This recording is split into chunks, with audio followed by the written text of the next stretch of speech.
Bonjour à tous et bienvenue dans le Grand JT d'éducation. Tout de suite, le sommaire. Hashtag on veut des profs. Voilà un collectif de parents formés pour dénoncer le manque d'enseignants cette rentrée scolaire. Ils lancent une procédure judiciaire coordonnée contre l'État. On en parle dans quelques instants. En seconde partie d'émission, l'anglais est à l'honneur avec une fête organisée par l'Université de Cambridge. Vous saurez tout dans quelques instants. Enfin, ce sera l'heure de retrouver Loïc Landreau. La semaine dernière, il nous avait raconté l'histoire du stylo. Cette semaine, focus sur celle du crayon à papier. Vous allez voir, c'est passionnant. Mais tout de suite, on retrouve justement Loïc Landreau pour l'actualité en bref. Cher Loïc, bonjour. Bonjour à tous. On commence avec cette hausse des signalements d'atteinte à la laïcité dans les écoles. C'était vendredi à l'issue d'un déplacement dans un collège du 18e arrondissement de Paris. Pape Ndiaye a confirmé une hausse des signalements depuis la rentrée, en particulier concernant le port de vêtements à caractère religieux. Il faut savoir que fin août, déjà, une note des services de l'État avait alerté les autorités sur des posts viraux sur les réseaux sociaux qui appelaient à transgresser la loi qui interdit les signes religieux à l'école. Le ministre a expliqué que des chiffres précis seraient publiés dans les prochains jours et qu'il s'engageait à en publier chaque mois. Plusieurs syndicats ont fait part de leur inquiétude et demandent une transparence maximum. Sur un tout autre sujet maintenant, c'est ce matin qu'a commencé la semaine de la démocratie scolaire. Jusqu'à samedi, effectivement, le ministère de l'Éducation nationale veut promouvoir l'engagement des parents au sein des établissements. Cette semaine de la démocratie scolaire met également en lumière les élections des représentants des parents d'élèves au conseil d'école et au conseil d'administration, ainsi que les élections des délégués pour la vie lycéenne qui se dérouleront ce vendredi 7 octobre ou ce samedi 8 octobre, selon le choix des chefs d'établissement. Le ministère de l'Intérieur promet le permis piéton. Et oui, il le promet et même il le promeut. Oui, il le promeut, pardon. Le promeut, c'est une initiative lancée en 2006 par la Gendarmerie nationale et la sécurité routière pour former nos enfants au risque piéton sur le trajet maison-école. Il faut se rappeler quand même que 65% des accidents ont lieu dans une zone proche du domicile, autour de l'âge de 8 ans, qui est la période habituelle à laquelle les élèves commencent à se rendre dans leurs établissements scolaires tout seuls. Et quant au permis piéton, eh bien, voici comment il se déroule en images.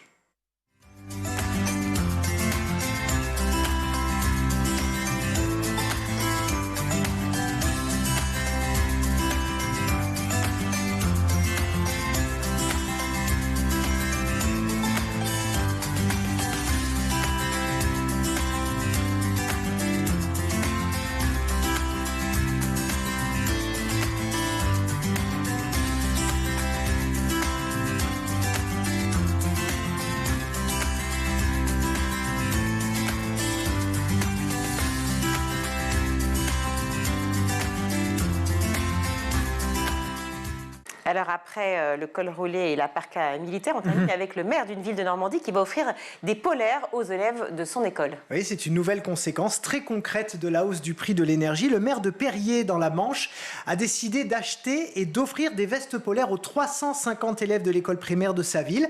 Ça représente 6 000 € d'investissement pour une économie espérée comprise entre 10 et 20 000 € d'ici la rentrée 2023, puisque depuis le 1er octobre, eh bien, la température des salles de classe et de tous les bâtiments municipaux de la commune a été fixée à 19 degrés. À savoir que la mairie est engagée depuis longtemps, puisqu'elle a favorisé l'arrêt des éclairages publics à 23 h, l'installation de la LED partout où c'est possible, et puis l'isolement de ces passoires énergétiques. Et le maire a bien précisé qu'il souhaitait vraiment prendre en charge cette dépense pour ne pas la faire peser sur les parents d'élèves dont certains sont très modestes. Quand je parlais du col roulé et évidemment de la parka militaire, je faisais allusion à Gérald Darmanin et Elisabeth Borne. Merci beaucoup. Merci. Loïc. Alors tout de suite, on veut des profs. Donc le hashtag on veut des profs a été lancé. C'est le collectif de parents d'élèves qui lance une procédure contre l'État. On en parle tout de suite. Pour en parler, je suis ravie d'accueillir Laurent Zamakowski. Bonjour. Bonjour. Un habitué de l'émission, vice-président de la PEP, donc parents d'élèves de l'enseignement public. Face au non-remplacement des professeurs absents, un collectif de parents d'Île-de-France lance une procédure judiciaire coordonnée contre l'État. 127 demandes d'indemnisation à l'État pour un total de 188 000 € sur un an, soit 10 € par heure de cours non dispensés au collège et lycée. Est-ce que c'est choquant? L'accès à l'apprentissage est-il un devoir, d'après ce qui est inscrit dans la Constitution, ou est-ce que ce n'est pas considéré comme un droit, finalement? Alors déjà, bien sûr, on veut tous des professeurs pour nos enfants, c'est la base. Ça, la question ne se pose pas. Après, sur la démarche, 10 euros, enfin je crois même presque moins que ça d'ailleurs si on fait la division, entre 8 et 10 euros de l'heure, c'est ça le coût de l'avenir de nos enfants, c'est-à-dire que c'est à ça qu'on valorise. Mais c'est vous qui l'avez établi, non? C'est le collectif? Le collectif, c'est pas nous, c'est des parents qui se sont rejoints là-dedans. Ils ont décidé de dire, voilà, on va demander en indemnisation à l'État. Alors déjà, qu'est-ce qui va récupérer cet argent? Et puis, si on fait bien le calcul, un enseignant, ça coûte plus cher de l'heure que ce qu'il demande. Donc à la rigueur, l'État va dire, je vais payer 10 euros de l'heure et puis tant pis. Ah, vous pensez que c'est un coût pour rien, en fait? C'est ce que vous êtes en train de me dire? Je dirais que c'est plutôt un coût démagogique pour faire... Je sais pas quel est l'objectif réel de tout ça. Nous, ça fait des années qu'on se bat pour avoir des enseignants au quotidien, que toutes nos équipes en local, à travers toute la France, auprès de toutes les instances de l'éducation nationale, fait ça tous les jours. Et quand on entend 127 requêtes pour 180 000 euros de ce collectif hashtag on veut des profs, oui, je suis un peu choqué, je suis un peu même outré de dire qu'on valorise comme ça l'avenir de nos enfants. L'avenir de nos enfants ne peut pas être valorisé comme ça, il est hors de prix quelque part, c'est complètement délirant. Oui, et je comprends, mais alors, donc ça veut dire quoi? Ils auraient dû demander des millions d'euros de subventions? Ils auraient demandé quoi? Surtout qu'on trouve des moyens d'avoir des profs pour assurer l'avenir de nos enfants. C'est pas d'avoir 10 euros de l'heure qui sauvera l'avenir de nos enfants. Mais est-ce que vous pensez que c'est pas plutôt symbolique comme coup d'éclat pour pouvoir faire parler justement et alerter, plus que l'argent récupéré en effet? Comme si les fédérations de parents d'élèves n'existaient pas et qu'on n'avait jamais rien fait avant. Et donc il a fallu attendre que 2 avocates décident de claquer les doigts et de faire un collectif pour sauver l'humanité. Bon, alors je vais vous énerver encore plus, Laurent Zamakowski. D'accord? J'ai compris que vous étiez un peu à cran sur ce sujet. Et bien donc je vais doubler la mise. D'accord, vous existez depuis très longtemps, mais rien ne change et on manque réellement de profs. Donc peut-être qu'eux aussi, ils décident, ces fameux parents, de faire un coup d'éclat justement pour alerter l'opinion publique. Peut-être que malheureusement, la PEP ne suffit pas. Peut-être en tout cas qu'elle ne suffit pas, ainsi que les autres fédérations. Mais en tout cas, pour l'instant, nous, on n'a pas opté pour dire qu'à l'État, vous pouvez payer 10 euros et vous dispenser de mettre un prof devant nos élèves. Mais nous, on veut des profs, vraiment, parce qu'on veut assurer l'avenir des élèves. On ne veut pas l'indemniser. Comment vous voulez indemniser l'inindemnisable? Comment vous pouvez imaginer, si ça se trouve que parmi les élèves, c'est un élève qui va sauver l'humanité, découvrir les nouveaux vaccins, des choses totalement révolutionnaires. Comment vous valorisez ça? Vous vous rendez compte? Et je veux dire, et même, c'est quelque part insultant pour les enseignants d'être valorisés à 8 ou 10 euros.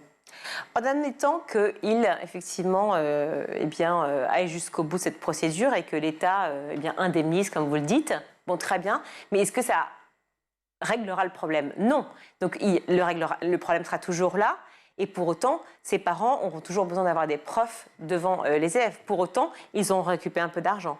Qu'est-ce que ça veut dire? Ça dit quoi, la situation? Je pense que déjà, on en parle depuis pas mal de temps, ne serait-ce que sur votre antenne, où on a cette situation. Il y a eu les histoires de job dating, il y a eu un certain nombre de choses qui ont été organisées pour essayer de trouver des profs. Dans l'Académie de Versailles, oui, notamment. Malheureusement, l'Académie de Versailles, mais d'autres académies l'ont fait également. Hein. Alors après, est-ce que la méthode est la bonne méthode? En tout cas, sur du long terme, certainement pas. Moyen terme, on peut se poser la question. Au court terme, de toute façon, on n'a pas trop le choix. Donc il faut bien trouver le moyen de mettre des enseignants devant nos enfants. Et c'est pas du jour au lendemain qu'on va pouvoir former un enseignant Bac+5. Ça prend donc mécaniquement 5 ans. Donc aujourd'hui, on a cette situation qu'on hérite du passé. Nous, on alerte sur le problème depuis de nombreuses années. Se sont succédés de nombreux ministres, de nombreux gouvernements, tous bords. Trop de réformes, en fait. Et aucun n'a réussi. Oui, la réalité, c'est qu'aujourd'hui, on est sur des décennies d'errance. Et au fur et à mesure, ça y est, c'est un peu comme quand vous faites le ménage et vous mettez sous le tapis et la bosse, elle commence à devenir de plus en plus grosse.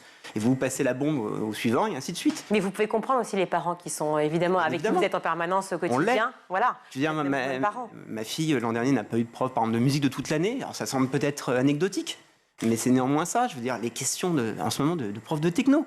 Vous imaginez pas le nombre d'enfants qui n'ont pas techno à travers toute la France, et particulièrement d'ailleurs sur l'Académie de Versailles. Ils n'arrivent pas à trouver. Ils ont fait tout ce qu'ils peuvent, ils ne trouvent pas d'enseignants en techno. On se dit que c'est encore pour les mathématiques, etc. En techno, oui, on ne trouve pas. Et il y a d'autres matières, malheureusement. Je veux dire, on a encore des difficultés en langue, on a une difficulté sur des matières liées à la comptabilité, on a des difficultés en ce qui concerne les professeurs de sciences physiques encore, même de mathématiques, et ainsi de suite. Donc on est quand même dans une difficulté. Après, on espère que ceux qui ont été recrutés pour le job dating vont finalement avoir un peu la fibre et vont pouvoir se révéler être de bons candidats. Et c'est ce qu'on souhaite. Mais on sait très bien que de toute façon, ce ne sont que des mesures palliatives. C'est quasiment une forme de pis-aller. Et il va falloir vraiment qu'on trouve une solution. Et tous ensemble, je veux dire, on est tous partie prenante là-dessus. Je veux dire, il n'y a pas quelqu'un qui va claquer des doigts et trouver la solution miracle du jour au lendemain. Sinon, ça aurait déjà existé. Tous ensemble, mais vous êtes un petit peu agacés quand même par ce collectif.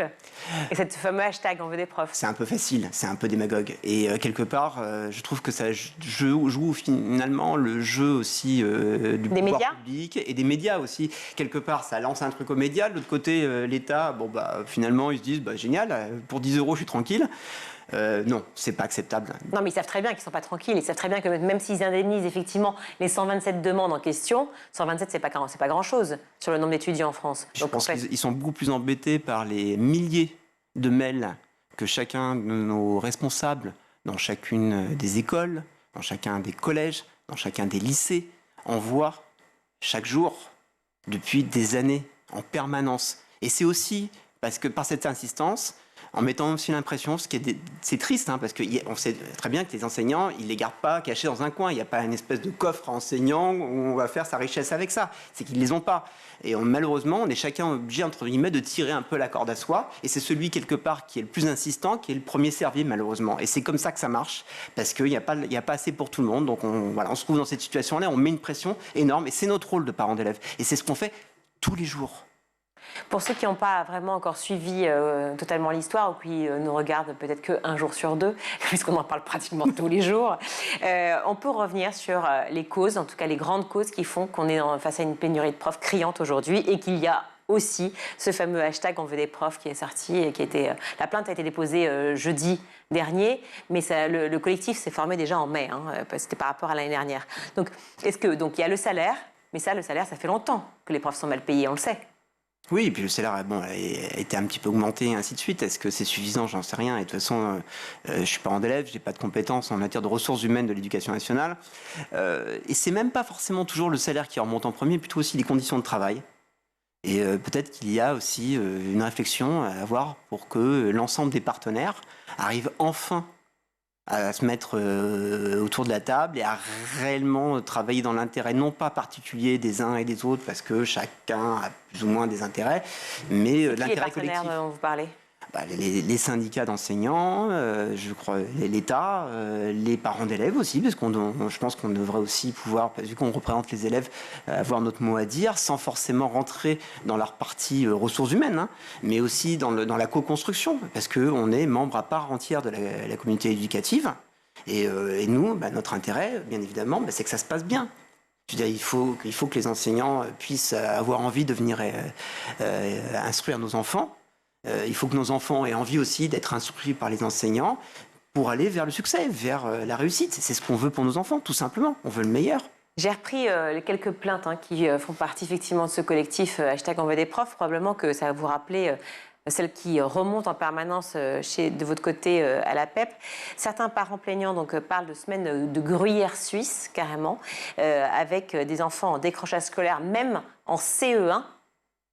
Décrochage en CE1, faute de semaines complètes. C'est-à-dire que les enfants, vous le notez déjà, est-ce que les enfants ont pris du retard? Est-ce que les parents vous font remonter cette information? En tout cas, il y a cette inquiétude. Après, le mesurer réellement dès la CE1 est plus difficile. On le voit aussi après, peut-être par la suite, dans la suite de la scolarité, ça dépend aussi des élèves, des profils d'élèves, parce que tous les élèves n'ont pas la même nature, ils n'ont pas la même capacité, question d'indépendance, question d'autonomie, etc. Donc il y a des élèves qui ont besoin de plus de suivi que d'autres, mais d'une manière générale, de toute façon, bien évidemment, avoir un enseignant en France devant les élèves pendant l'ensemble des heures qui sont dues et justement indues, c'est la responsabilité de l'État. Donc c'est tout à fait normal. C'est un engagement qui a été pris par l'État vis-à-vis des habitants, des citoyens. Donc c'est une première chose. Après, effectivement, je veux dire, si on se retrouve avec des situations où malheureusement, parce qu'il y a beaucoup de choses, hein, il y a le problème de recrutement, mais après il y a aussi par ricochet les enseignants qui sont absents pour maladie. Il y a eu la crise sanitaire. La crise sanitaire aussi a eu un impact et a tout surdémultiplié. Donc on se retrouve aujourd'hui quelque part aussi avec une situation encore plus mise en contraste suite à la crise sanitaire. Quelque part, la crise sanitaire a fait à peu près exploser tout. Puisque tout a pris des proportions complètement hallucinantes. On voit aussi les questions d'enseignement à distance et ainsi de suite. Il y a énormément de choses. Mais aussi, il faut pas avoir aussi que les choses négatives. Il y a aussi, on a appris des choses. Il y a aussi des enseignants qui ont fait des très belles choses. Et donc, on les remercie. Et il faudrait peut-être aussi, d'ailleurs, mieux valoriser les initiatives individuelles, ceux qui ont envie, voilà, d'essayer de les récompenser, de leur donner envie. Je pense que c'est ça le problème. Avant tout, mais la donner envie. société française est-elle prête pour ça? On l'a vu pendant la crise du Covid avec les infirmiers, par exemple, qui étaient applaudis tous les soirs à 20h. Les enseignants ne le sont pas aujourd'hui, peut-être qu'ils le seraient demain. Pendant le Covid, les parents se retrouvaient à faire cours à la maison, ça a été l'enfer. Et tout le monde après a dit, oh là là, mais heureusement qu'on est revenu à l'école, merci 1000 fois, c'était tellement difficile, etc. Pour autant, il continue à être dénigré, ou en tout cas c'est ce qui remonte en permanence de la part du corps enseignant. D'être dénigré? Ouais. Comment ça? Mais ne pas avoir de reconnaissance finalement du métier d'enseignant, de la difficulté de ce métier-là, et de la reconnaissance. Alors, je crois que c'est malheureusement un problème qui se répercute un peu partout, hein. Même encore aujourd'hui d'ailleurs, même s'il y a eu les applaudissements pour les personnels soignants, on a encore ce problème-là. Et je pense que quelque part aujourd'hui on est dans une société où on est tous tellement entre guillemets pris par nos propres problèmes qu'on a du mal aussi à voir les autres à côté. Et malheureusement, le domaine de l'enseignement n'échappe pas à ce problème-là. Donc il y a ce problème de reconnaissance. Je pense qu'aussi il y a une lourdeur administrative en France qui est terrible. Qui vient, on se retrouve avec des situations d'aberration. J'entends dans le domaine de l'éducation, évidemment, mais j'entends ça aussi dans le domaine de la police, de la sécurité, j'entends ça dans le domaine médical et ainsi de suite, et même dans le privé, où on se trouve des choses qui sont totalement contre-productives, parce qu'on devient quasiment absurde. Alors pour revenir à ce qui se passe au sein d'une classe, comment ça se passe aujourd'hui quand un professeur est absent? L'élève part en permanence. Alors, il va où? Il y a deux choses. Déjà, il y a les élèves du primaire et les élèves du secondaire. Dans le primaire, quand un enseignant est absent, s'ils n'ont pas pu prévenir avant, et de toute façon, il faut accueillir les élèves sont ventilés dans les autres classes. Ce qui n'est pas très pratique parce qu'on ne se retrouve pas forcément au même niveau. Mais bon, pour des très courtes périodes, les enseignants arrivent à s'arranger. Et après, assez rapidement, notamment dès le lendemain ou dans l'après-midi, un enseignant remplaçant, si même on ne l'a pas eu tout de suite, parce qu'on peut avoir, si l'enseignant a prévenu suffisamment tôt, on peut, et s'il y a du personnel disponible, le remplacer tout de suite. Sinon, ils sont remplacés dans l'après-midi ou le lendemain, et ainsi de suite. Malheureusement, dans certains cas, il y a déjà eu, par exemple, énormément de problèmes de gens malades, par exemple, et donc tout d'un coup, tout arrive en même temps, et on se retrouve à ne pas pouvoir remplacer en tant que tel, et on se retrouve avec une ou plusieurs classes ventilées, donc des situations un peu compliquées. Ça, c'est le primaire. Dans le secondaire, c'est différent, puisque là, on n'a plus un seul enseignant, on n'a pas un professeur des écoles, on a des enseignants par matière. Donc, c'est ce que vous disiez tout à l'heure sur le gruyère. Oui. Donc, et là, on peut ne pas avoir français, puis maths, et puis ainsi de suite. Donc, on se retrouve avec des trous dans l'emploi du temps. L'enfant peut, suivant son niveau, par exemple au lycée, il peut être amené à rentrer chez lui ou à sortir. Et c'est ça le problème que j'allais vous poser comme question, c'est qu'il se retrouve dehors, dans un parc avec ses copains ou à rien faire, et là on n'a plus du tout de main sur lui, on ne sait pas ce qui se passe. Alors, au collège, normalement, non. En collège, vous ne sortez pas comme ça. Je veux dire, un élève au collège, il a un carnet qui fait que quand il est à l'intérieur d'établissement, et notamment s'il est demi-pensionnaire, il rentre à l'heure prévue par son emploi du temps et il ressort à la dernière heure. Il n'est pas censé se balader entre les deux. Sauf si, effectivement, les parents autorisent notamment à sortir à l'heure du déjeuner. Sauf si la dernière heure de cours, par exemple, n'est pas assurée. Il sort plus tôt. Tout à fait. Et d'ailleurs, on voit aussi, par exemple, un truc bête, mais souvent, les emplois du temps des 6e sont plus serrés et fait que, notamment, ils sortent assez tôt, ce qui change beaucoup des organisations qu'on a pu avoir dans le passé avec la primaire. Donc, c'est déjà un peu compliqué. Là, et en ce qui concerne les lycéens, lycée, ouais. Là, c'est différent parce qu'en fait, ils sont censés être plus matures et être capables d'être plus autonomes. Et donc, ils peuvent sortir s'ils n'ont pas cours. Évidemment, on préfère qu'ils aillent en permanence pour pouvoir justement s'avancer sur leur travail, faire leurs devoirs et ainsi de suite. Mais voilà. La réalité, c'est quand même des lycéens qui sont dehors et qui ne font rien, qui non seulement n'apprennent pas les cours qu'ils devraient apprendre et n'avancent pas dans le programme, et en plus, potentiellement, sont à la merci de... Alors, il ne faut pas stigmatiser non plus. Hein. Je veux dire, les élèves, ils peuvent être dehors et aller dans un café travailler ensemble, ils peuvent rentrer à la maison, enfin, il y a de tout. Hein. C'est le premier réflexe qu'on a quand on sort de l'école, on se dit tiens, je vais aller travailler, chouette. Quand on n'est pas obligé. Bon, j'avoue que c'était pas mon cas. mais heureusement, il y a des élèves qui sont sérieux et consciencieux, bien sûr. Voilà, donc il faut alors, pas non plus... il y a aussi un autre soulèvement qui est important, c'est celui contre l'organisation même du système général. C'est-à-dire qu'il y a la pénurie de profs, certes, mais il y a aussi Verena qui a témoigné sur le net, qui est une autre plaignante qui fait partie donc de ce fameux collectif hashtag on veut des profs, qui est la mère d'une enfant qui était en 6e l'année dernière à Bagnolet et qui n'a pas eu cours d'anglais durant 2 mois, ni de cours d'histoire géo pendant 8 mois. Et elle dit, le premier cours d'histoire géo qu'elle a eu dans l'année était début mai. Donc en fait, elle a calculé un manque de 20% d'heures de cours en moyenne, et pas seulement à cause du manque de professeurs. Elle dit, il n'y a pas eu cours parce qu'il y avait le brevet blanc des 3e, donc exit les 6e, parce qu'il y a les entreprises individuelles ou parce qu'il y a la journée de formation des enseignants. Enfin bref, c'est absolument lunaire ce qui est en train de se passer. Parce qu'en fait, il n'y a pas que le problème de la pénurie de profs, il y a tout le reste. Est-ce que c'est aussi quelque chose qui remonte souvent à la PEP? Bien sûr, c'est vrai que les parents ont toujours du mal à comprendre que l'enseignant ne soit pas là parce qu'il est parti en formation. Alors d'un côté, ils sont contents qu'il parte en formation parce qu'il monte en compétences, ce qui est une très bonne chose. Mais de l'autre côté, ils se disent, bah oui, mais nos enfants, ils font comment pour avancer? Donc, et en plus, vous savez que autant dans le primaire, on va remplacer le jour même, voire le lendemain ou plus tard. Dans le secondaire, les absences de moins de 15 jours, souvent ne sont pas remplacées. Et oui, c'est le problème, justement. C'est pas 15 jours de cours qui manquent, hein, mais en gros, il part du principe qu'il va manquer quelques heures et qu'elles seront rattrapées par la suite. Le problème, c'est que si vous trouvez avec un enseignant, par exemple, qui a une pathologie qui fait qu'il est obligé de reconduire tous les 15 jours son arrêt, c'est un problème de visibilité. Et à un moment ou à un autre, bon, ils vont finir par mobiliser quelqu'un sur le poste. Mais si vous ne le savez pas, c'est compliqué. Et en fait, ils n'ont pas non plus la ressource pour pouvoir mobiliser immédiatement. Et en plus de ça, la liberté pédagogique des enseignants fait que chacun peut choisir un petit peu comment vous allez traiter le programme. Donc il faut aussi avoir la capacité d'arriver après quelqu'un d'autre, regarder où il en est exactement pour pouvoir reprendre pile à l'endroit où il est. Et c'est pas forcément toujours très simple. C'est souvent aussi pour ça que les enseignants ne sont pas aussi vite remplacés.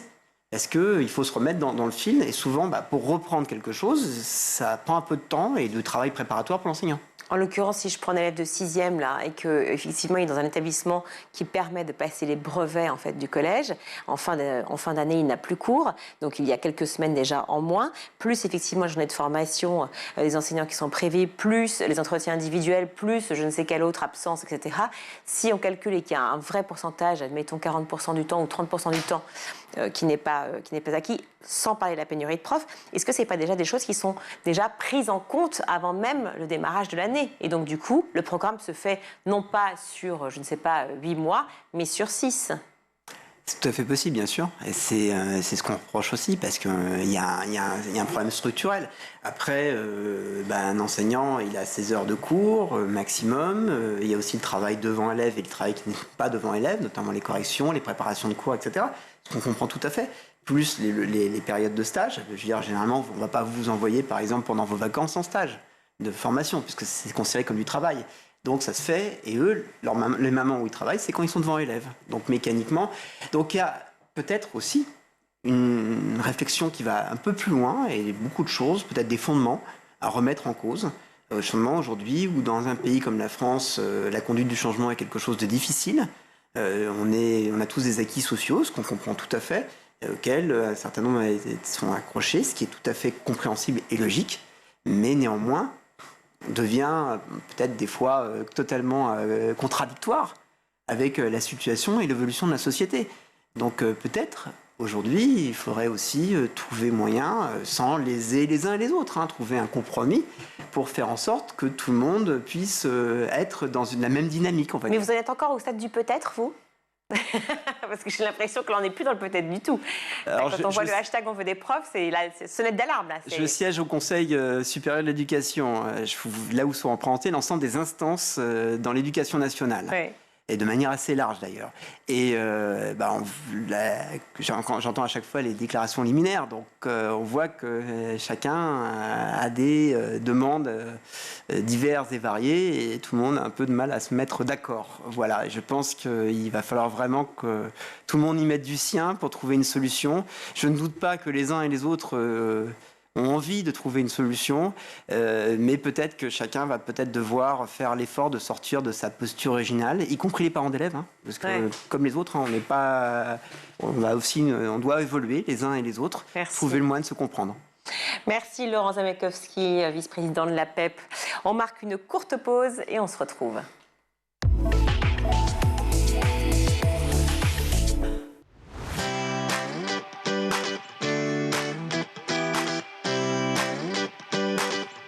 Tous les matins, retrouvez Emmanuel Davidenkoff et son équipe dans La Quotidienne.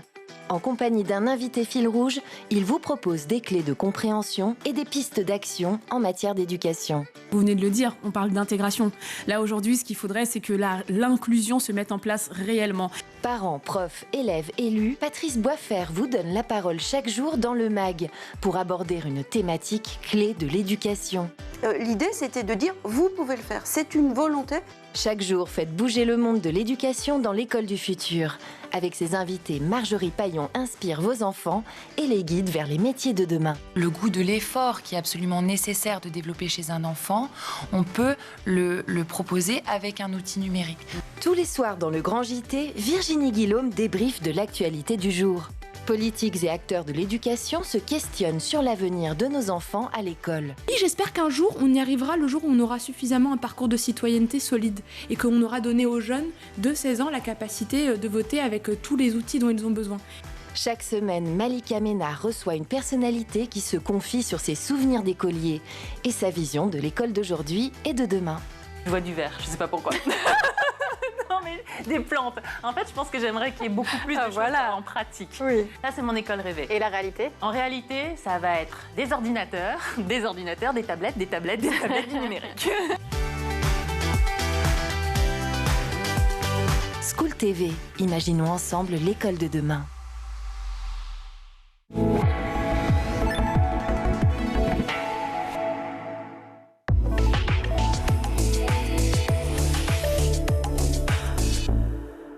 De retour dans le Grand JT de l'éducation pour parler d'anglais, et ça tombe bien car c'est la fête de l'anglais le 15 octobre. Pour cela, je suis ravie de recevoir Cécile Loyer. Bonjour. Bonjour Virginie. Vous êtes responsable communication de Cambridge, donc en France. Cambridge n'est pas en France, pour ceux qui ne le savent pas, c'est en Angleterre. Mais le 15 octobre, c'est la fête de l'anglais. Alors je me suis dit, mais qu'est-ce que c'est que la fête de l'anglais? Parce qu'on What is it? Please, explain to us. Alors vous avez remarqué que fête s'écrit F-A-I-T-E-S et F-E-T-E. Voilà, donc c'est un événement grand public, en ligne, destiné à promouvoir l'apprentissage de l'anglais à tous les moments de la vie. Donc à la fois à l'école, dans l'enseignement supérieur et aussi dans la vie active, évidemment. Alors c'est vrai, événement en ligne, effectivement, totalement gratuit et qui permet de, évidemment, tester son niveau d'anglais. Oui. Et ce qui est plutôt pas mal, parce que quand on croit avoir un niveau correct, en fait, on se rend compte que pas du tout. Exactement. Je vois qu'on a eu la même preuve a priori. Voilà. Et donc, on se dit, effectivement, ce serait peut-être utile de prendre des cours assez fréquemment. Et surtout, en plus, on a accès à des ateliers, c'est ça ? Des conférences, des ateliers. Donc, il y a 7 conférences, 4 ateliers et des conférences sur plein de sujets différents pour répondre à toutes les questions qu'on peut se poser. Comme quoi, par exemple ? Alors, il va y avoir le ministère de l'Éducation nationale qui viendra présenter ses initiatives pour améliorer le niveau d'anglais des collégiens et lycéens.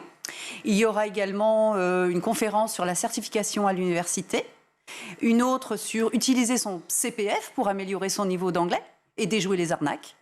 Et également un panorama des ressources en ligne et dans les ateliers des mini-cours pour enfants, mais aussi un cours pour adultes centré sur la recette du fish and chips.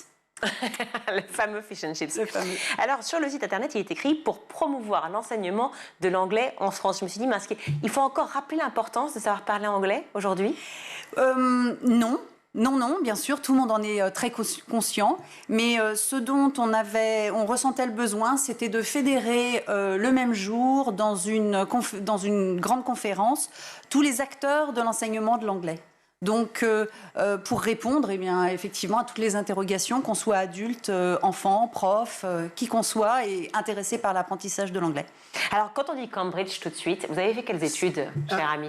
Moi, j'ai un master de communication, master 2 de communication et une école de journalisme. À Paris? À Paris, oui. Voilà, mais pour ceux qui ne le savent pas, Cambridge, c'est quand même, quand même le must. Oui. Je crois que c'est la 4e plus ancienne université du monde, hein, c'est ça? C'est ça, exactement. Voilà. Selon les classements, effectivement. Oui, c'est ça. Et là, je crois qu'il y a des liens, des passerelles avec Oxford aussi. C'est quand même une université très prestigieuse. Oui. Alors, bon, évidemment, on est extrêmement touchés, mais votre présence en France, c'est aussi l'idée de pouvoir recruter des futurs collégiens, enfin lycéens, pour aller vers Cambridge? Alors en fait, on n'est pas dans le même département, dans l'université, que l'enseignement au Royaume-Uni.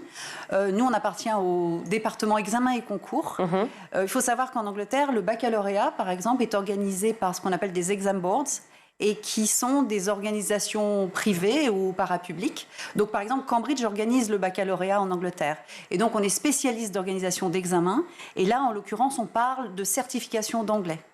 On a tout un département aussi dans Cambridge University Press qui édite des méthodes d'enseignement de l'anglais. Et donc, on est regroupé dans ce même département où on s'occupe de l'enseignement de l'anglais. Alors, et de la certification. Voilà, justement, certification, diplôme. Vous pouvez nous rappeler les grands diplômes qui seraient bons d'avoir à l'issue au moins de nos études? En anglais, je parle. Alors, en fait, les diplômes sont alignés suivant le cadre européen commun de référence pour les langues, qui est un dispositif, une échelle qu'on a travaillé avec le Conseil de l'Europe.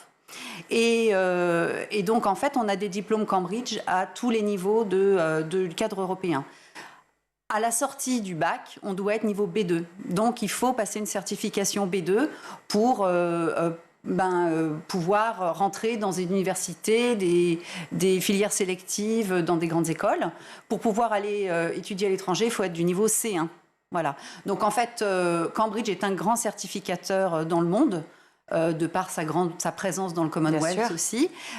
Et l'autre organisme, c'est un organisme américain qui est bien connu en France, c'est TOEIC TOEFL. Comment vous expliquez, et je crois qu'on sera tous d'accord là-dessus, pour dire qu'en France, on est un petit peu fâché avec les langues, avec l'anglais particulièrement, je me rappelle de mon époque, et j'ai l'impression que c'est aussi toujours le cas aujourd'hui. Est-ce que c'est nous, Français, qui avons peut-être un peu honte de nous lancer dans les langues étrangères? Est-ce que c'est l'enseignement de l'anglais qui est peut-être pas assez pratique avec toutes les séries qu'on a, avec toutes les chansons qu'on a? On pourrait peut-être attirer un peu plus les jeunes vers cette langue. Comment vous voyez cette situation-là? Alors, sous votre respect, vous êtes relativement jeune quand même, mais ça a changé. Il dit à son époque, Cécile, laissez-le, il adore. Ça a changé. Changé. Discuter avec des ados, franchement, ils n'ont plus peur d'ouvrir la bouche. C'est absolument bluffant. Et nous, on fait des certifications d'anglais, donc notamment au baccalauréat avec le ministère, et on se rend compte que 60% atteignent le niveau B2. Tous ceux qui font de l'anglais, c'est-à-dire ceux qui font de l'anglais renforcé, soit dans les filières euro, internationales ou anglais renforcé. Donc ils atteignent un bon niveau d'anglais, et particulièrement sur les compétences productives, c'est-à-dire l'expression écrite et orale.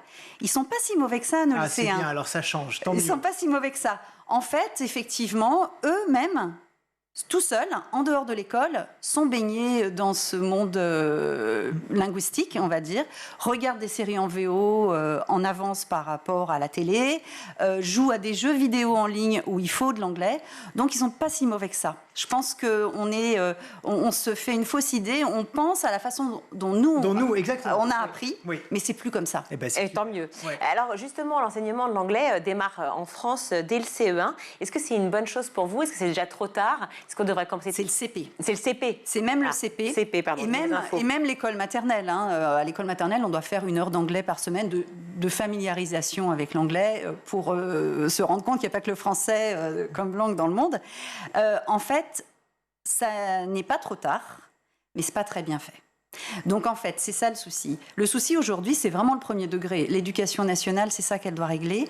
Le premier degré, on a... Pas que pour les langues, malheureusement. On l'a vu, voilà. Pour les savoirs fondamentaux. Donc en fait, on a des enseignants qui, souvent, ils sont enseignants depuis longtemps et ils n'ont pas été recrutés aussi par rapport à leur niveau d'anglais, donc ils doivent s'y mettre. Et ensuite, ils ne suivent pas une méthode du CP au CM2. Donc en fait, ils n'ont pas un livre qui, tous les ans, on démarre le niveau supérieur du livre. C'est pas comme ça que ça se passe. Et donc tous les ans, ils redémarrent un peu à zéro, en fonction de ce qui a été fait l'année d'avant, voilà. Et quand ils arrivent en sixième, en sixième, on a des classes de niveau très très hétérogène, des élèves qui ont bien appris et des élèves qui ont moins bien appris. Et donc le prof préfère repartir à zéro. Donc finalement, on a gâché 5 ans d'apprentissage. C'est un peu ça qui se passe aujourd'hui. C'est très intéressant ce que vous dites, puisque mon fils a fait de l'anglais en maternelle l'année dernière, et je me rendais compte combien c'était dénué d'interaction. Il arrivait, c'était hello, good morning, c'était que des mots, mais je sentais bien qu'il n'y avait pas tout autour une pédagogie pour qu'il ait envie de nous parler. Alors il revenait, il me disait oui, j'ai appris des mots. Mais voilà, je suis d'accord avec vous pour dire qu'il manque peut-être quelque chose de sensible dans tout ça. Est-ce que vous confirmez? Oui, absolument. Alors, effectivement, enseigner l'anglais, c'est pas comme enseigner le français ou la lecture. Voilà. Enseigner l'anglais, c'est différent. C'est pas une matière. Voilà, c'est de la communication, l'anglais. Donc en fait, on n'apprend pas. Mais il y a aussi la grammaire, il y a aussi la façon de rédiger, non? Tout à fait, mais ça s'apprend en faisant, en communiquant. En fait. Donc c'est différent. D'ailleurs, nous on a une certification qui s'appelle le CELTA, qui est une certification d'enseignement qui est très répandue dans le monde, que beaucoup d'anglophones passent pour en fait aller enseigner leur langue à l'étranger. Et donc on voit bien ce que c'est comme type d'enseignement, comment on intègre le jeu dans l'apprentissage, surtout sur l'âge jeune, comment on favorise le travail de groupe, comment on va utiliser des élèves qui ont un meilleur niveau par rapport à un niveau plus faible.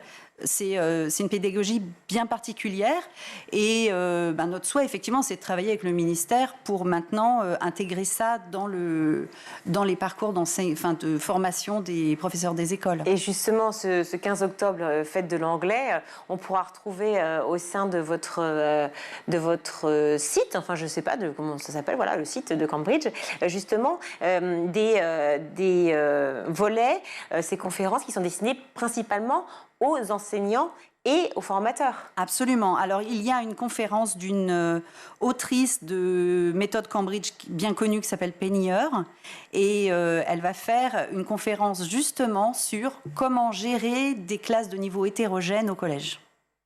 Voilà, donc ça... Si elle pouvait le faire pour toutes les matières, ce serait formidable.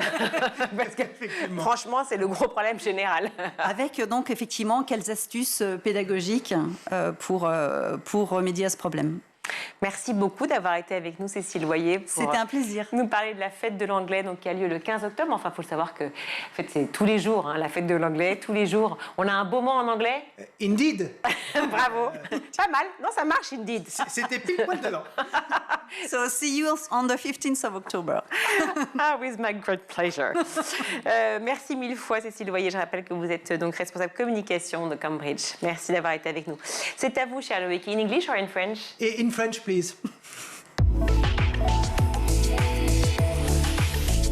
La semaine dernière, Loïc, vous nous avez retracé merveilleusement l'histoire du stylo. Oui. Et cette semaine, chers téléspectateurs, nous allons avoir exactement l'histoire du crayon à papier. Oui, j'en ai pour au moins 8 saisons. Je vais vous faire la gomme, la colle, toute la trousse, l'effaceur, la règle, l'équerre. Je prends. Non, pas tout, mais ça, oui. Ça, oui. Alors, oui, le crayon à papier, ou crayon gris, crayon de mine, crayon de plomb, crayon noir, crayon de bois, ça dépend d'où vous venez en France.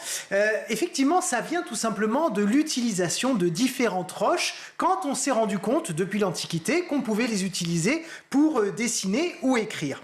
À la Renaissance, par exemple, on utilisait de l'ampélite. L'ampélite, c'est une roche noire qui contient du bitume et qu'on mettait autrefois, figurez-vous, au pied des vignes comme engrais. Et on pouvait s'en servir aussi pour se noircir les sourcils ou se noircir les cheveux.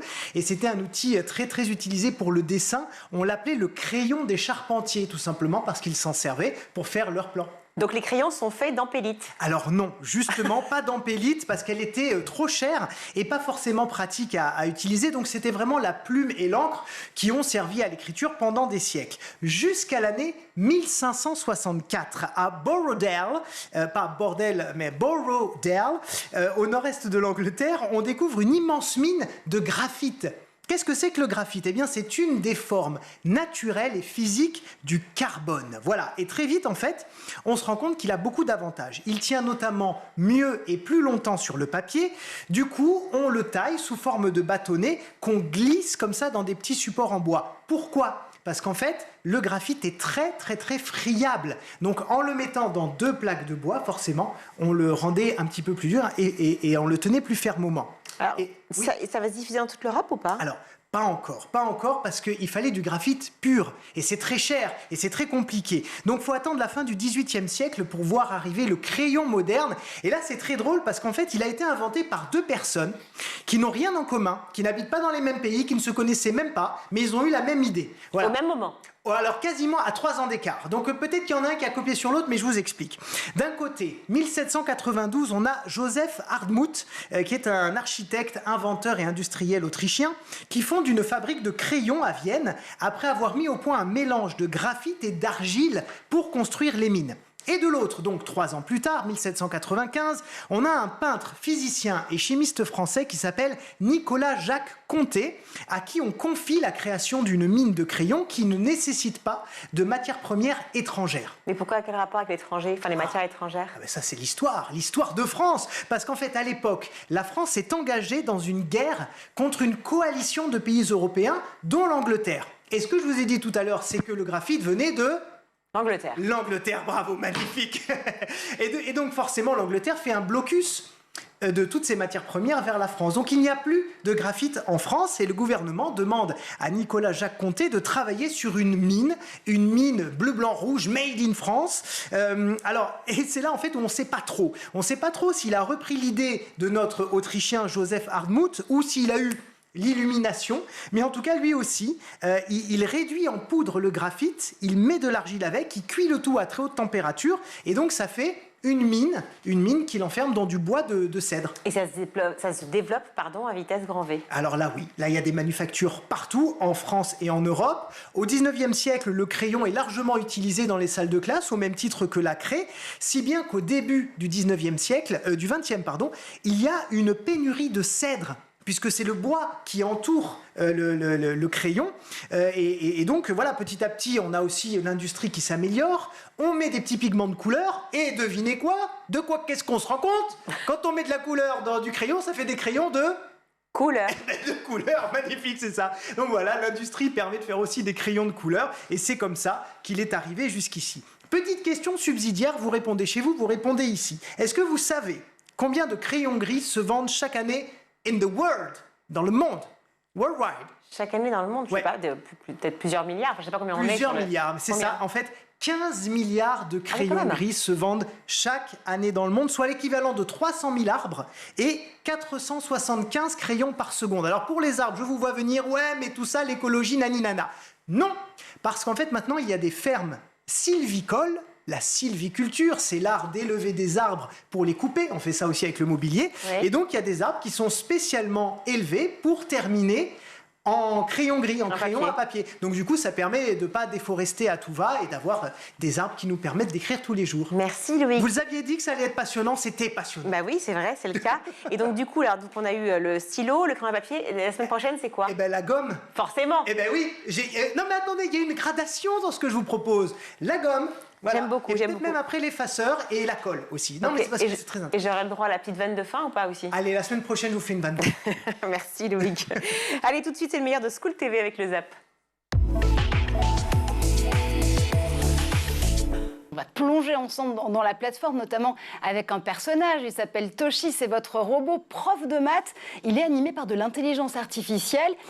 Schooltopia s'adresse avant tout aux élèves de collège pour leur permettre justement de raccrocher avec les maths, de retrouver l'envie d'apprendre et le concret dont vous nous parliez qui manque pour vous encore aujourd'hui dans le programme de mathématiques de l'éducation nationale.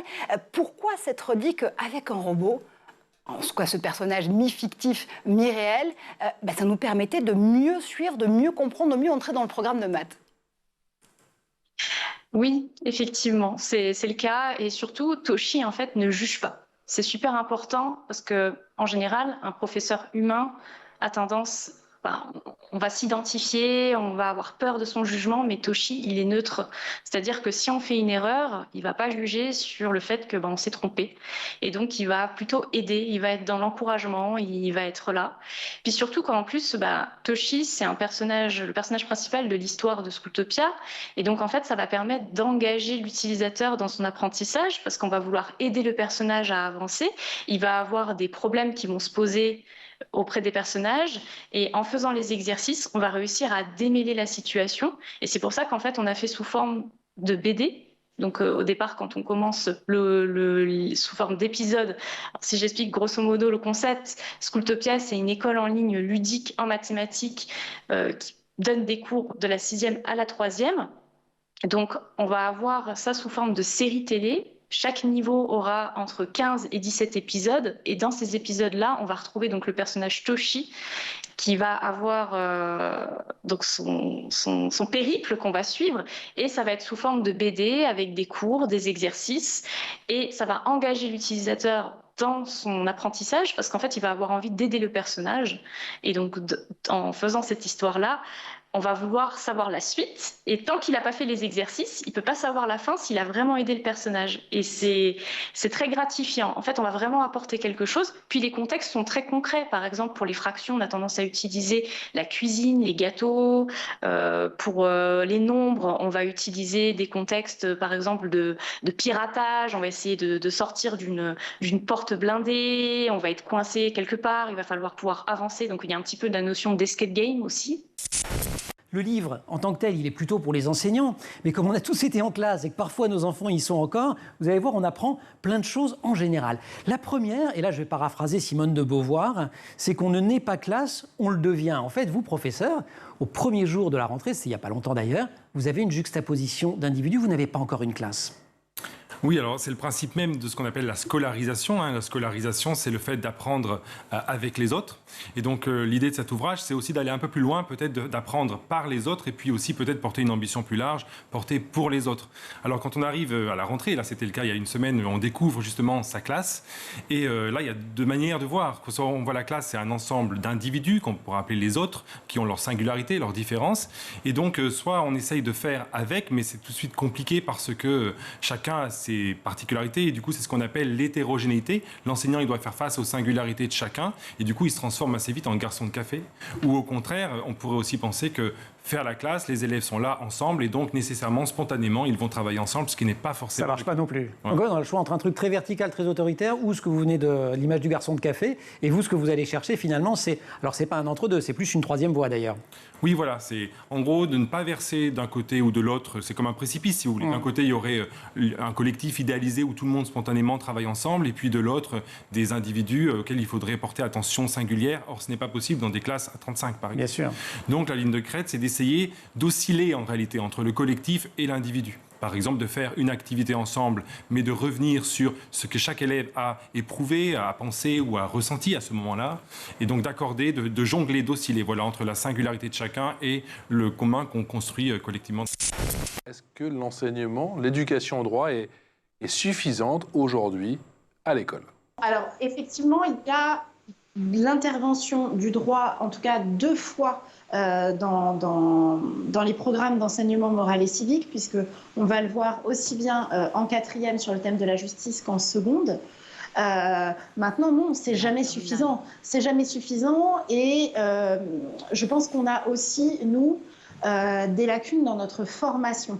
C'est-à-dire qu'on n'est pas nécessairement formé justement sur la pratique du droit. J'ai eu une excellente formation sur l'Académie de Créteil, parce que j'avais choisi par appétence, mais ce n'était pas une formation qui était obligatoire. Donc peut-être que le manque de formation des enseignants fait qu'on n'a pas suffisamment de droit en direction des enfants. Maître, dans cette formation du citoyen, comment le droit peut aider justement l'école? Comment le droit peut aider l'école? Déjà, dans l'enceinte de l'école, vous avez ce qui s'appelle le droit de la vie scolaire. tous les jours. Donc, c'est très important, en fait. Au lieu de vivre les règles comme fais pas ci, fais pas ça, quelque chose de vraiment de coercitif, en fait, quand on les invite à réfléchir sur un cas, c'est eux-mêmes qui finissent par trouver la règle, son bien fondé, sa raison d'être, et du coup, ils vont l'appliquer, la faire appliquer autour d'eux. C'est-à-dire qu'on décortique. Ah bah oui. Ils prennent plus conscience carrément des choses grâce à un cas. Mais bien sûr, bien sûr. Et surtout, en plus, ça vient de quelqu'un qui est de l'extérieur. Et en plus, on leur explique que les règles de base qu'ils voient à l'école ou dans leur famille, bien dans la rue, quand je fais du sport, quand je voyage, ça les suit partout. Et en même temps, bien sûr, c'est une contrainte, mais ça les protège en même temps. Donc, quand on voit si vous voulez, les droits et les devoirs, en droit on dit les obligations, c'est les deux faces d'une même pièce. Et le fait de se sentir, d'être responsable, mais c'est parce que la loi t'investis déjà d'un pouvoir en tant que jeune citoyen, parce que tu existes. Et ça leur donne de l'ancrage.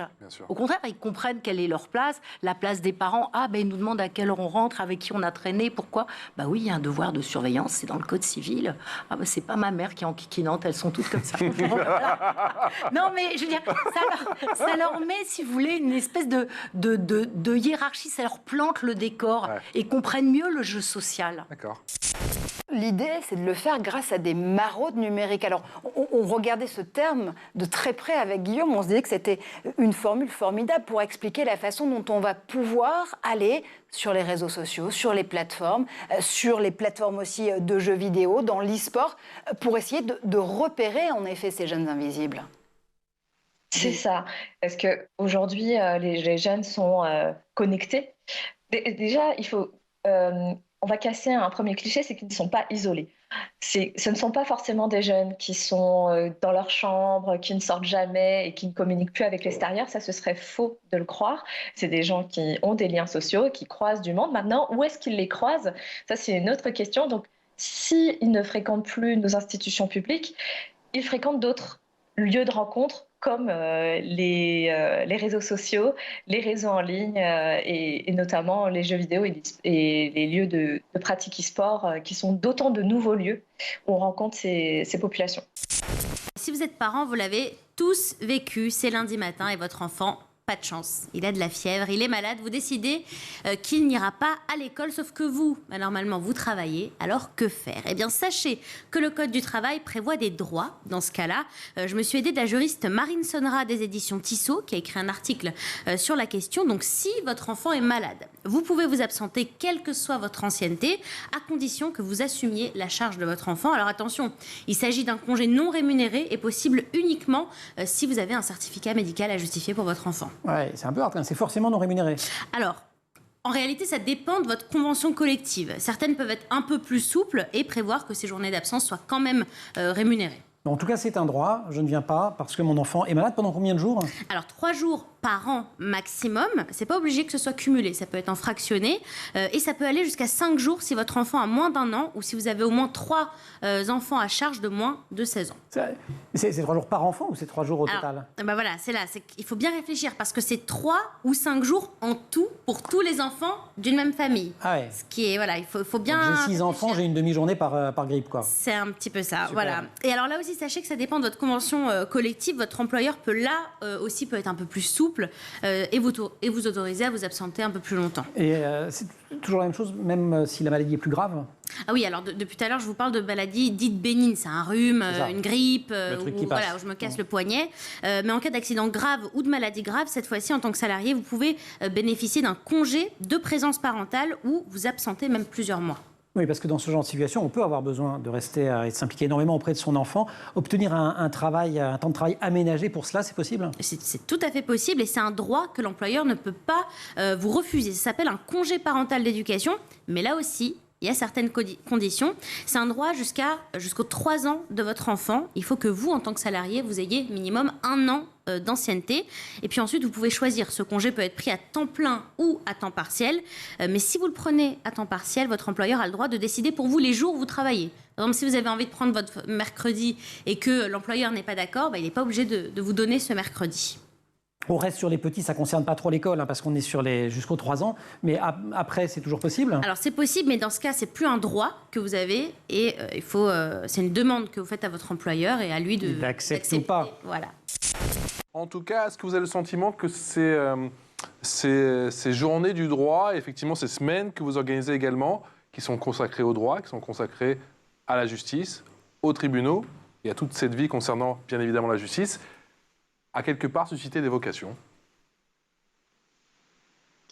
Peut-être. Il est possible effectivement que ça ait permis à certains enfants. En tout cas, ce que je trouve intéressant quand on travaille justement sur la production finale, c'est-à-dire la reconstitution de procès, ça va permettre à certains élèves qui jusqu'alors étaient assez timides de pouvoir parler, prendre la parole, de pouvoir argumenter. Et ça, c'est intéressant aussi. Après, sur les retours, moi, j'ai travaillé très longtemps au lycée et c'est assez récent mon expérience au collège. Donc, je serais curieuse de savoir si finalement ça a permis à certains enfants de créer des vocations. J'aimerais bien. Ce serait bien, effectivement, pour tous ceux qui ont été traumatisés comme moi par les poésies. Très, très jeune, effectivement, de pouvoir rebondir avec cette initiative. Maître? Oui, justement, moi je me souviens d'avoir été, alors je donne son nom, au centre Patek, qui est un centre qui est à Paris qui accueille des élèves en exclusion scolaire temporaire, parce que bon, ils ont un peu flirté avec la discipline. Et une fois, une élève a appelé ensuite et elle a dit je voudrais avoir les coordonnées de Maître Artampion qui était intervenu, parce que là, je suis en 4e, mais l'année prochaine, pour mon stage professionnel, mon stage en entreprise, je voudrais aller chez lui. Donc, c'est extraordinaire parce que c'est des élèves qui sont un petit peu borderline, qui sont vraiment en difficulté et qui, d'un coup, ont le sens du juste et ont envie de se battre pour le bénéfice de la société. Et c'est absolument extraordinaire d'arriver à faire ça. Et c'est vrai aussi qu'il y a des professeurs qui nous disent cet élève, j'avais jamais entendu le son de sa voix avant l'intervention. Parce qu'en fait, on leur raconte et on les invite à réfléchir. Donc, ils sautent dans l'histoire, comme dans Mary Poppins, où ils sautent dans une situation, dans un jardin, et ils disent moi, à sa place, j'aurais fait ci, j'aurais fait ça. Et d'un coup, ça les anime beaucoup plus que de... je veux pas. J'allais poser la question juste après. Non, mais il y a des cours qu'on subit. Tandis que là, en plus, nous, on ne sait pas qui est bon élève, qui est mauvais, qui est barbare. Pas le cours d'histoire géo, jamais. Non, pas du tout, parce qu'il y a des professeurs absolument géniaux qui vous font revivre les batailles, etc. Bien sûr. Non, ils ont de l'aura. Parce que moi, vous adorez l'histoire. Oui. Mais moi, la géo. Vous avez pu le vivre, vous aussi, Madame Pancrate, de ces élèves qui s'animent peut-être un peu plus que pendant les cours classiques, même s'ils sont très bien. Oui. Il y a plus de cours classiques aujourd'hui, monsieur. On essaye de réinventer notre façon d'enseigner pour passionner nos élèves. Moi, je pense qu'on se réinvente à chaque fois. Et le fait de faire intervenir déjà des intervenants extérieurs, cette initiative qui est celle de nombreux enseignants, c'est déjà se réinventer et leur permettre de rebondir. Et c'est vrai qu'à chaque fois qu'on va travailler autrement, on va aller chercher les élèves et c'est là qu'on va être le plus surpris par leur réaction, de manière générale, et dans tous les projets et ceux qui concernent le droit, bien sûr, en particulier. Merci pour le Zap, ça y est, c'est la fin de cette émission. On vous retrouve, Loïc? Lundi prochain. Lundi prochain. Ouais. Nous, on se retrouve évidemment demain, schooltv.com et canal 247 sur les Freebox. Merci à toute l'équipe. Xavier Sanchez à la réal, Thibaut Goury-Lafont au son, Emma Guessel et Agathe Delannoy à la rédac, Colline Hamel au make-up, toute l'équipe évidemment de School TV. Et puis vous nous retrouvez sur les réseaux sociaux, vous nous écrivez, on vous répond. Ciao.